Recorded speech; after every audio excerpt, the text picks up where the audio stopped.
इलेक्ट्रोकेमिस्ट्रीचे question solve करत असताना तुम्हाला जर सेल नोटेशन दिलं असेल तर सेल रिएक्शन कशी लिहायची, एनोड रिएक्शन कोणती आहे, कॅथोड रिएक्शन कोणती आहे, हे सगळं ओळखण्यात प्रॉब्लेम येत आहे का? तर चला हा तुमचा प्रॉब्लेम दूर करूया.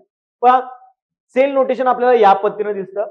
म्हणजे काय आहे, दोन सिंगल लाईन जे आहेत त्या म्हणजे फेज बाउंड्रीज आहेत. डबल लाईन जी आहे ती सॉल्ट ब्रिजचं काम करणार आहे. लेफ्ट साइड वाला पार्ट, राईट साइड वाला पार्ट का नेमका काय आहे, कसा आहे, कसं लक्षात ठेवायचं बघा. लोन हा शब्द लक्षात ठेवायचा म्हणजे काय, LOAN, लेफ्ट ऑक्सिडेशन, एनोड आणि निगेटिव्ह. म्हणजे काय, लेफ्ट साइडला जो पण पार्ट आहे तो एनोड वाला पार्ट आहे, त्यावरती रिएक्शन होणार आहे, ती ऑक्सिडेशन रिएक्शन होणार आहे आणि त्याच्यावरती चार्ज जो असणार आहे तो चार्ज असणार आहे निगेटिव्ह. आणि याच्या उलट राईट साइडला जे असणार तो कॅथोड आहे, कॅथोडवर रिडक्शन होणार आणि पॉझिटिव्ह चार्ज असणार. रिएक्शन कशी लिहायची बघा, सेल रिएक्शन सिंपल. फेज बाउंड्रीच्या लेफ्ट साइडला जे पण पार्ट्स आहेत ते लेफ्ट साइडला म्हणजे रिएक्टंट साइडला लिहा, सीयू इथे लिहिला, एजी प्लस इथे लिहिला.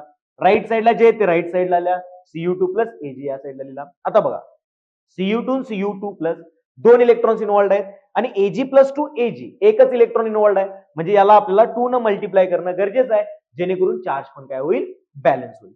या पद्धतीच्या ट्रिकसाठी आणि टेक्निकसाठी आजच या चॅनलला सबस्क्राईब करा आणि आपल्याला इंस्टाग्राम वरती जाऊन फॉलो करा.